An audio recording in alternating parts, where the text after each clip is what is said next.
Akang be ayeuna mah akang boga keyakinan asal oge babarengan jeung Saraswati tangtu kudu tepung terus babarengan deui. Aral capek teng. Lain itu kang ngawing-ngawing. Uing mana jan mudu leumpang katungtung megang oge ngenten neon-neon uing mah. Ngayulah nepikeun ngamanang oge moal nyape uing mah. Alus lamun kitu mah alus. Eta tandana ateng bener-bener satia ka akang.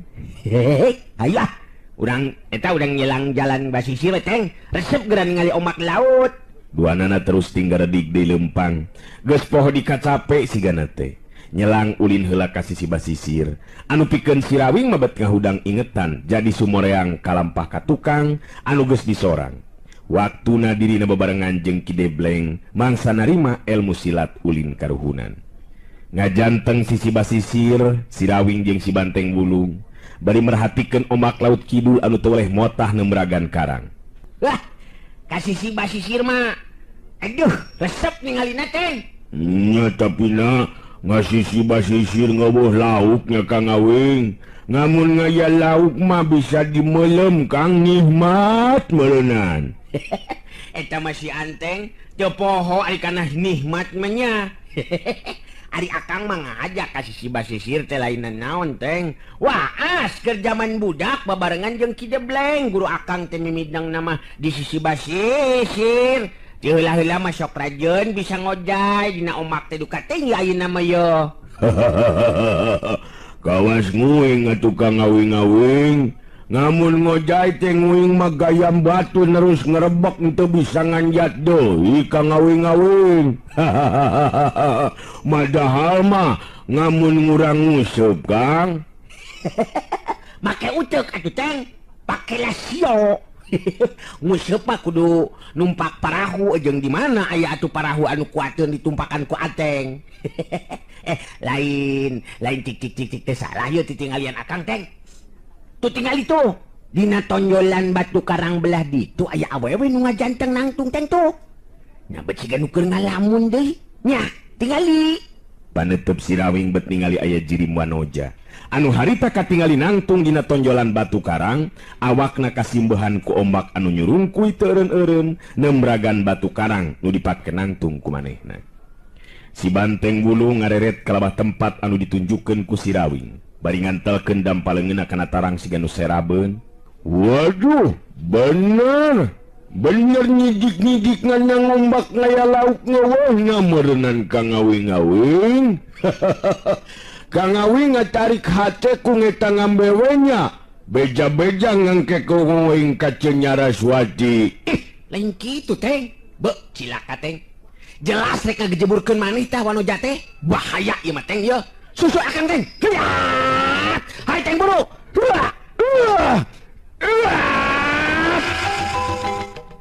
Bener pisan. Dina waktu harita jelas katingali siga nu rek ngagejeburkeun maneh.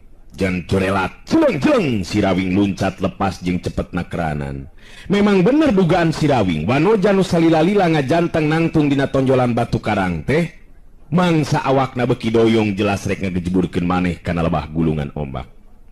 Tapi memeh jirimna si gulung ku ombak, si Rawing jirimna geus ngacorelat langsung nyamber badan eta wanoja. Kunaon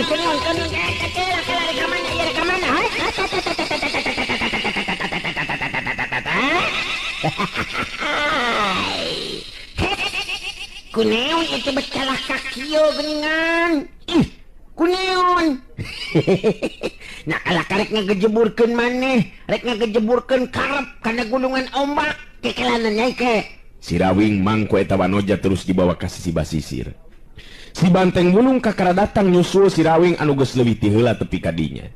Wanoja nu ditulungan ku si Rawing teh tetela boga keuritan beungeut anu geulis. Ngan temong semu pias sarta pangawakan pegang bajuna oge kucel beteuna rimbang kana kaayaan rupa. Kunaon abdi make ditulungan? Saha salira teh kisanak? Kunaon bet nulungan abdi, Kang? tenang Nyai Akang puguh kaget sabab Nyai teu paga puguh rek ngagejeburkeun maneh kana gulungan ombak bahaya. Lain heureui ombak laut mah Nyai. Atuh jadi cundo caduk lauk meureunnan ke ngawanohkeun heula ye ngaran Akang Sirawing. Hei teu kudu merungkut kitu sieun kulur Akang teu kudu. Eta nu siga buta dulur Akang ngaranna Banteng Wulung alias Bargola. Ari Nyai saha nu katelah teh? Abdi wasta Untari Kang. Saha? Untari? Sugan teh Utari. Lamun Utari mah pamajikanana Sugriwa dina wayang mah. Anakna Batara Indra sadulur jeung Aswatama nya. Bener teh Teng? Nganu bener ngatung mancang nyakina wayang makang ngentong dinyalah-nyalakeun nyentong sion Nyai nguing mah moal neon-neon sing tenang we ngakang moal neon-neon Nyai. Nyi Untari Nyi Untari teh kunaon make jeung tega kana jiwa sorangeun make jeung rek ngagejeburkeun nyaneh kana gulungan ombak ku neon Nyai. Siga nu bari keur ngalamun tadi teh nya sarta nidem kasusah geuningan cik nyarita ka Akeung sok nyarita kelebah ditutuh nya nu rada ieu hayu Sirawing geus teu asa-asa nungtun Untari di bawah lempang neangan tempat nu induk ieu. Si Banteng Wulung nuturkeun tukangeunana sanggeus naya tempat numerna Sirawing diuk Untari oge sina emok gigireunana. Sirawing neruskeun deui caritaanana. Cik caritakeun ka Akang kumaha pangna make jeung rek ngelasan maneh tega ka diri teh Nyai. Untari neuteup antep ka Sirawing terus nyarita di lalaunan jelas sorana oge dumareuda ngagambarkeun hate anu keur nyandanganna langsa. Abdi teh izin salarasna Kang Rawing. Beuteun neon. Neon ngan Akang mamang lebarkeun be duh eta kagelisan salira Nyai bet jadi henteu hegar jeung cahayaan lantaran kalimpudan kurasakanna langsaan. Nya dari tenang hate mah moal make ngunclungkeun maneh ka laut tangtuna oge meureunan bener teu? Memang telepat. Abdi pugusa tadi mah bingung anu teu manghitung-tung Kang Rawing. Numatak abdi milih nalasan diri ku cara micen maneh ka laut ngara bisa bungbas atawa bebas hate sarta jiwa abdi. Duh bet kieu atuh nasib diri kadar awak teh. Wah nyarik deui ka ngawing-ngawing nyarik deui mun neon nyarik deui bae ngeuning Kang. Cicing atuh geus atuh Teng. Nyorik we geus puguh batur keur nyedih. Cicinganan. Sok teruskeun nya sok teruskeun dong make jeung asa-asa sabab dihenteuan teh oge urang teh kapan dulur bener teh sok we pikir bapa Nyai lalaki indung Nyai awewe Akang oge sarua boga bapa teh lalaki boga indung awewe sanajan kakara tepung tetep urang teh dulur. Nyumadak entong asa-asa nyarita jeung Akang mah bener eta teh ka ngawing-ngawing cenah bapak ka ngawing-ngawing panjalu. Gandeng ya teh. Sok newa-newa wae nya heueuh atuh mah nya aya bapa bikang. Ngeus cicing. Ka ngawing mah ngarti-ngarti wae euy. Nya cicing. Untari rada mesem ayeuna mamalah dina hatena nyarita kieu. Bagja pikeun diri aing malah teh disangka ti anggalna betepung jeung Sirawing geuningan. Nuhutkeun beja mah Sirawing teh jago pilih tanding. Jalma nu luhung elmuna sugan be atuh nya bisa nulungan kana kasusah jeung karudet aing. Muga-muga bener-bener Kang Rawingnya natur teh bener-bener rek nulunganana. Keun beja mah Sirawing teh jago pilih tanding. Jalma nu luhung elmuna sugan be atuh nya bisa nulungan kana kasusah jeung karudet aing. Ya sok teruskeun kumaha Untari naon nu metak jadi bingung jeung sedih teh? Ya, Akang jadi leuwih pasaranan ai penasaran hayang nyaho kana kaya Nyai nu sabener-bener-benerna. Si Banteng Wulung ateul bibirna sigana teh lamun teu milu nembrong ngomongna. Bener Nyai bet ngentong asa-asa ngentong sieun-sieun ku ngakang Mamakannya maka ngawing manyugan be bisa nulungan ka Nyai. Nu mantak kudu nerus nerang Nyai. Sok nyarita nu bener-bener. Sok nya benernya Nyai. Si Banteng Bulung ate bibirna sigana teh. Untari netep dikasih rawing terus ngomong di lalaunan. Leres eta teh. Moal naon Kang Banteng Bulung teh Kang? Abdi mah bet sieun ningali tangtunganan oge. Aiduh, moal neon-neon Nyai. Teu kudu sieun akang bagiannana lamun neon-neon mah. Cek sok gancang nyarita deui nu leuwih jelas ka akang. Abdi geus taya harapan deui kumu hirup di alam pawenangan Kang Rawing. Sabab hirup abdi teh betaya hartina. Tipoe kapengan di udag-udag kurasana langsa. Ngagugulung ka bingung nu estu taya sudana tanpa aya nu bisa nulungan ka diri abdi Kang. Oh, Nyai teh dipaksa kiwin ku nu jadi kolot anu sok padahal Nyai teh suka ka lalaki nu dijodohkeun ku kolot Nyai. Kitu kabingung jeung kasedih teh. Sanes kitu Kang Rawing. Oh, lantaran Nyai ditinggalkeun meot ku kabogoh atawa bebereuh. Henteu, sanes Kang Rawing. Oh, pedah eta meureunan lalaki nu dipika cinta ku Nyai kawin jeung awewe nu sejen. Sanes, margi sanu kersaeun ka abdi awewe nu kieu rupa. Oh, pedah. Oh, Kang Rawing mah ningkalah kaheureuy. Kang ngawing-ngawing noba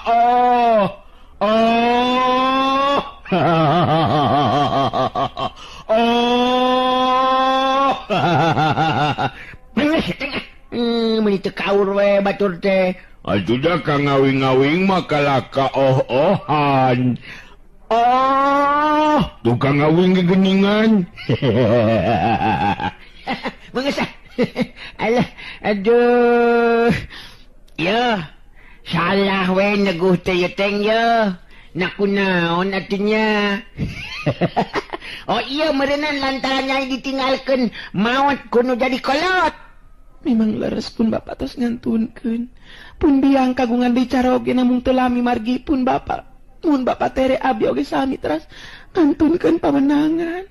Oh, jadi Nyai teh sedih jeung nalangsa lantaran ditinggalkeun maot ku bapak pituin jeung bapak tere, kitu maksud Nyai. Lanceuk tere abdi lalaki duaan. Mangrupa sakembaran kawilang dua jago anu tetela akhirna mangahak kana raja kaya pun biang. Malian anu pun biang teh nuju teu damang, numutkeun nu tiasa macana diberejit ku ilmu telu. Aduh bet jadi hawatos ka pun biang Kang Rawing. Si Rawing jarangnya seri bari ngareret ka si Banteng Bulung anu ngajanteng nangtung milu ngabandungan kana guaran carita Untari. Oh, Kang ngawing oh-ohan deui euy. dah, rada berai-berayan ini mah ya. Rada berai-berayan ini mah caang ya teng. Jadi Nyai teh boga lanceuk tere lalaki duaan. Nah ngahak kana harta bana atawa raja kaya kumaha kitu Nyai? Mohon. Peda abdi sareng pun biang pangawak awewe. Anu teu daya teu upaya kapanan meureunna. Nu akhirna ti poe ka poe teh raja kaya pun biang terus-terusan dipake monyah-monyah ku lanceuk tere abdi nyatakan Subala jeung Kang Sujali. Sugan akang teh Subala Subali atawa Sugriwa Subali. Eta mah kudu bebeja ka Hanggada atawa Hanoman meureunan. Jadi lanceuk tere Nyai teh ngaranna Subala jeung Sujali. Nuhun Kang. Ti sabangprak anjeunna aya di rorompok pun biang jadi tik-tik brek. Batin ongko pangintenan magi rorompok teh meh unggal poe dipake tempat main sareng ngumbar nafsu. Ka istri abdi teu bisa naon-naon sikepna galak jeung kejem. Ineng abdi narima panyiksa ti manehanana duaan. Malah tadi enjing abdi dipiwarang milarian dukun margi kaayaan pun biang nu beuki wales wae teu damangna Kang. Numutkeun nu tiasa macenakeun aku ilmu werjit. Akhirna abdi degikeun ka ieu tempat. Bet bingung kedah ka mananya lumaku. Margi ku emutan sanas pun biang damang di oge mah oleh kaganggu margi talajak talancek tere abdi nyatana Kang Subala sareng Sujali Kang. Bedah aya nama Cipanon jeung kasedih Untari waktu harita. Cerik kanyanyerian pugu salila ieu ngan ukur di kemuku sorangan, rasa kasedih jeung kana langsaan. Si Rawing silih teuteup jeung si Banteng Bulung, duanana bet ngarasa watir jeung karunya anu ku nasibna Untari harita. Aduh, aya kitunya nya Teng. Padahal cek akang mah eta lanceuk tere nyai teh teu ngabogaan hak neon-neon ka raja kaya indung nyai. Heuh, kumaha ieu Teng? Cek pikiran anteng kumaha? Si Banteng Bulung ngahulang sakedeung. Ngareret ka Nyi Untari nu harita terus tungkul bet sieuneun pisan sigana teh ku si Banteng Bulung. Ngari ngecek nguing mangurang datangan be ngayeuna mah Kang Imahna Nyi Untari ka ngawing-ngawing. Ngengken di ditu ngurang ngariu ngamun ngeungeus beres ngurusanana nerus urang. Daang. Pasti kana hamindi wae di dinya mah Teng. Geus apal Kang ayeuna mah lah. Tapi kumaha lamun lanceuk terena Untari nyata Subala jeung Sujali malik teh suka ka urang. Sedengkeun urang jalma anyar pinanggih Teng. Oh. Ngatur najan nganyar minanggi oge ngawa salahna ngalinulungan maka ngawing-ngawing. Ngapanan ngecek ka ngawing-ngawing oge ngudung urang ngudung bisa nulungan nu butuh. Ngajait nganu titeulem ngahudangkeun nganu labuh. Ngapanan kitu ta? Nu mamakon nama urang mudu nulungan Nyai Untari Kang. Si Rawing netep antep ka Untari, teulila terus nyarita deui. Enak Kang rek nanya ka nyainya. Upama ieu mah akang boga karep hayang ngalempengkeun ieu kayaan. Hartina akang malin erek pipilueun ngan teu dina tempatna lamun nyai anu disiksa jeung dikakaya ku Subala jeung Sujali. Bisa ditarima teu kira-kirana ieu jalan pikar-pikiran akang? Untari bet beki karep Cipanona anu masihan pipina. Lamun teu ngarti dibiwahat, bet hayang ngagabrug bari nyuuh dina luhureun dada si Rawing. Adi ngatur kenuhun kana perhatosan ti salira Kang Rawing. Oge ti Kang Banteng Bulung, terus teu kedah dibalon deui eta kasauran ti Kang Rawing. Margi abdi nu jadi mantakna langsa sareng bingung makayan pun biang Kang. Si Banteng Bulung nu harita kadenge nyarita deui.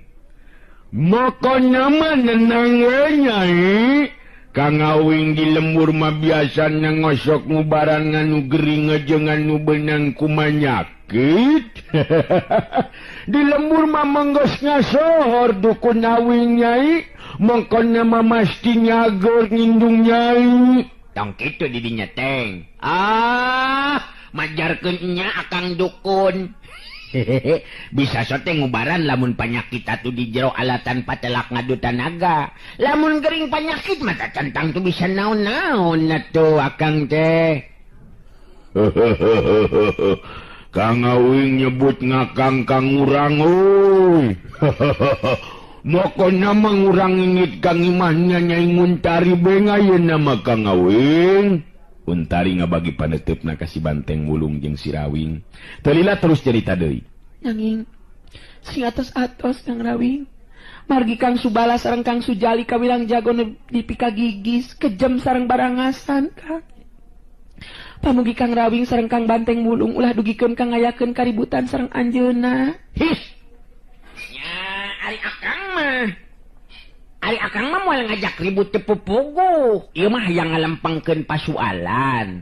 Sabab ari ceuk akang mah Nyai anu sakuduna ngabogaan hak-hak kana raja kaya anu jadi indung.